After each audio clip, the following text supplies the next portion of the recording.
Hello, this is CA Harish Krishna, and I hope everybody is doing good. Welcome to another podcast session. Today's session is going to be an insight into one of those very terrible incidents that took place with me, but which eventually also ended up helping me become a stronger person and also qualify my chartered accountancy course.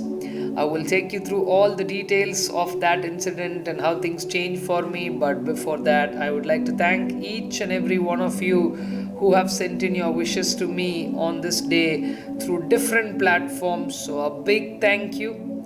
And it's not only that I've been an inspiration to so many people, students have been my inspiration because I constantly keep hearing people say that you've inspired us in some way or the other. And actually it's vice versa, students do inspire us a lot.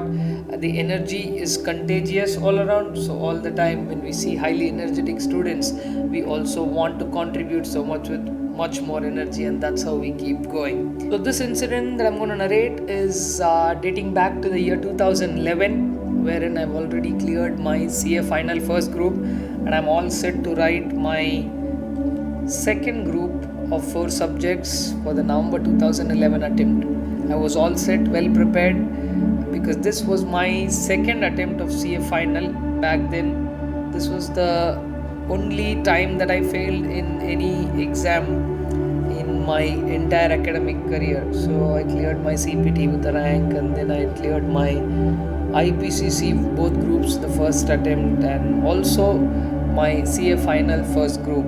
But then what happened was that's the first time I failed anything. So it's not like something that I couldn't take or something like that. I quickly accepted because I knew that I didn't deserve to pass in the written because the kind of efforts that I put in. I thought I'd fail both groups, but group one was a bonus because the kind of efforts, as I said, were not up to the mark. Maybe you can say I was not that a good student that I was in IPCC when I came to final. So maybe that's one of the reasons why I missed my mark. I did some mistakes back in my IPCC, which I thought I would definitely rectify by the time I came to final, but I didn't. But some of the tricks worked in IPCC, which actually didn't work in final. So I ended up failing that second group. So this time I never wanted to fail again. I put in a lot of efforts for my second attempt and I was well prepared.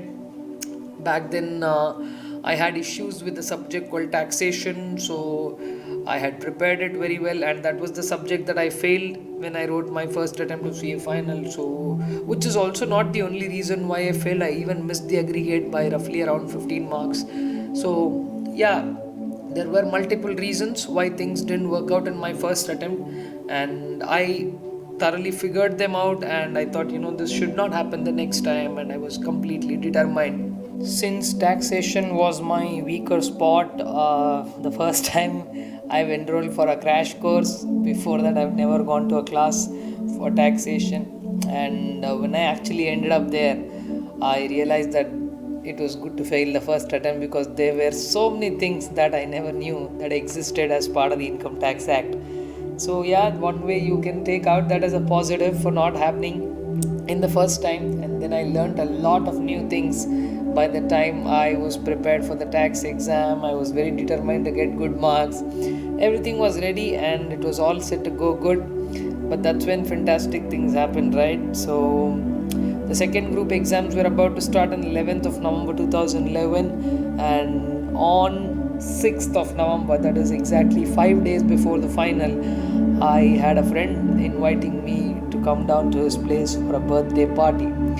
Now, I could have obviously denied this invitation, but since I was flowing with a lot of confidence, because it was only one group, I spent good enough time in preparing for it, and I thought going out 2 hours will not be a big deal. So that was my first mistake there, and I shouldn't have gone out at such a crucial time where the exams are close by, and deciding to do that was maybe one of the reasons I did that was because I was too exhausted studying for quite some time, and then I thought going out 2 hours would not be a big deal. But what I didn't realize or what I didn't foresee was anything could go so gravely wrong. Like they say, grave things happen when you least expect them to happen. So I ganged up with a bunch of friends. We took out our bikes and then we headed out to his place. And on the way, there were a series of incidents that took place on the road that led to a terrible accident. And I had to brake all of a sudden, and we braked, but then we couldn't, manage the vehicle to stop because it all happened in split seconds. And then I went and rammed into an Innova. So I literally went and crashed into the rear part of the Innova, which was pretty much a serious blow to my head. You might be wondering what this guy is doing without wearing a helmet. No, actually I was wearing one, which is also why you are listening to me today. Yeah, because if I wasn't wearing one, I strongly believe that that would have been the end of the story there. It was such a terrific blow. But then we rushed immediately to one of the orthopedic doctors who had known through my gym. So he was like a friend, elder person, but a good friend who immediately took an X-ray and told me that he was the one who actually told me that I had hairline fractures in both the jaws. And only then it sinked into me that the issue was serious, because till then I was just hoping that I'd go back home and continue studying in the evening, things would all be fine. But then as time passed, the pain increased and things did change. The doctor suggested a couple of medicines which I didn't know were painkillers that would put me to sleep. So I reached back home after the doctor's visit, and then I took those medicines and fell asleep. When I woke up, it was late night, and then I realized that I straight slept for like 8 hours. And sleeping like that before a CA final exam pulls your morale down so much. Now I had to sit back and study, I had to revise. Everything completely changed. I didn't expect such things to happen, and then people started discussing that next morning, will you write the exam, will you not write the exam? And there are so many discussions. Friends got to know about the issue, so they called, and there are a lot of people. And of course, there are your favorite part of people called relatives, who will also want to know what you're willing to do all the time. And the great part of the story was my parents' support here. They just told me, if you are willing to write, we would help you in any manner to do it. And if you don't want to write and just let go of things and settle down, it's totally up to you. Because that's the first time I heard somebody say, go for whatever you feel like doing. Because some people suggested me not to take chances, some people told me to quit, saying that exam will come back every 6 months, but these are times where you have to rest and all that. But I had a very clear instruction from both my parents. Actually, they said, do whatever you like, and that changed the whole game for me. So now that I had a free hand, if I wanted to do it, I could do. If I didn't want, I can quit. But that's the first time I thought all the effort that I put in for last few months will flush down the gutter if I wouldn't go ahead and do that, and it's not the time to quit. But only thing that I did there was, in order not to sleep, I stopped those painkillers. I had no option because they used to put me to sleep so much, so I stopped that. And with broken jaws and cut lips, you can't eat food, so I had to stay on a juiced diet for the next 2-3 days. Yeah, it was tough times, but I managed to survive those next 2-3 days, which actually were crucial. And then things started falling in place, and for this I had to also thank my friends who were also doing CA at that point of time. They were kind enough to help me, especially my friend Gopal. He has been a wonderful friend at that point of time, and who was also one who asked me not to give up, because he was next to me seeing all this effort that we actually together put in. So he was one of those very supportive persons who I can't thank enough.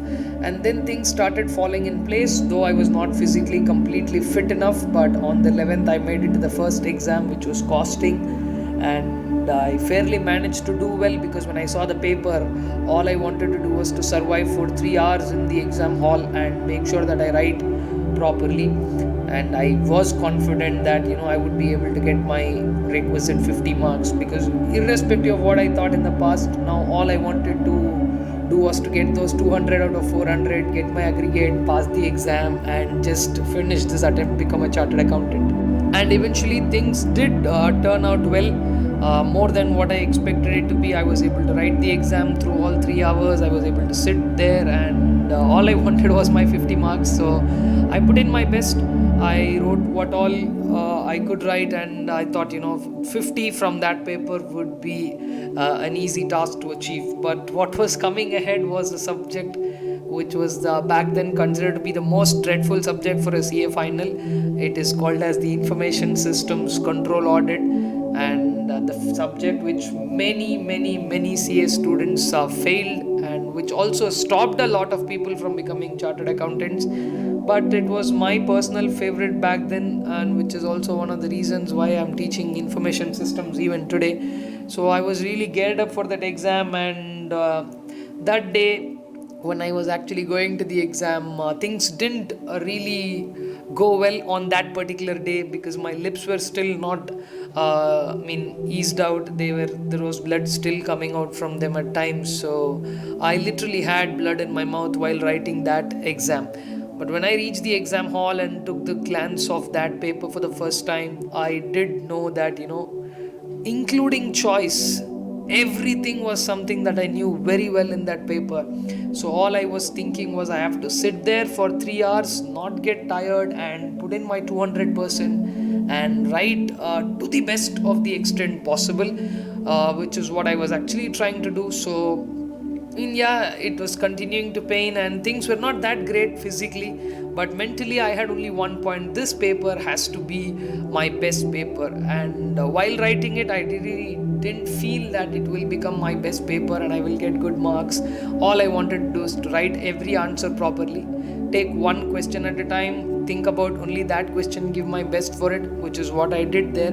And then for the next exam, which was the exam that I failed last time, taxation, direct taxation to be more precise, I was preparing well, and I think we had 2 days off for that exam. So things did improve a bit. When I reached the exam on the taxation day, things started to become better. I can't say I was completely healed and all that. It was such a terrible blow. I stopped medication. Nothing eased out, but mentally I was more stronger. Things were becoming better.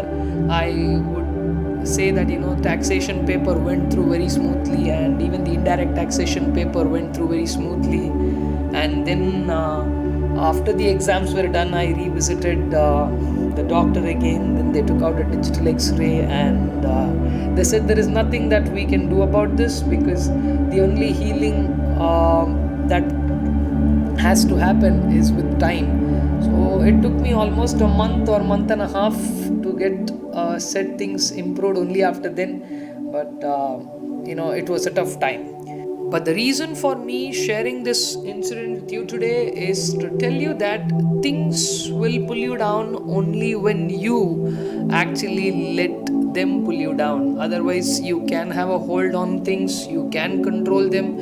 Even when you're physically or mentally not 100%, you can still be able to control things if you are thoroughly determined. Now, as I told you, the day when I wrote my information systems exam, I literally was swallowing blood every few minutes. But then when the results came out, I had ended up getting 79 marks in that paper, and eventually I topped in the entire Hyderabad, and institute sent me a letter saying that you have the best paper for information systems for that particular attempt. And I cherish those memories even today. Had I given up, I wouldn't have had a story to tell you today. Not just that, and things did change. I taught that subject, which was dreadful, for almost 8 years from there, and almost till the time the new syllabus was introduced, where it is now not part of the new syllabus of CA final. From where it was to not write the exam to ending up teaching information systems to over 3,000 CA final students is something very very inspiring for me itself even today. So it keeps me telling that you have done these things in past, so why not do it again. all I wanted to tell you guys today is don't ever give up. And I think this incident that I've shared so many times in my face-to-face classes, but today I thought let me take this to the world through our YouTube platform. And finally, I want to thank each one of you for being part of my teaching journey in the last 10 years. And also, I want to thank each teacher of mine who has also made me what I am today. And also, wish you all the best in all your efforts, and just stay focused thoroughly on whatever you actually aspire to achieve.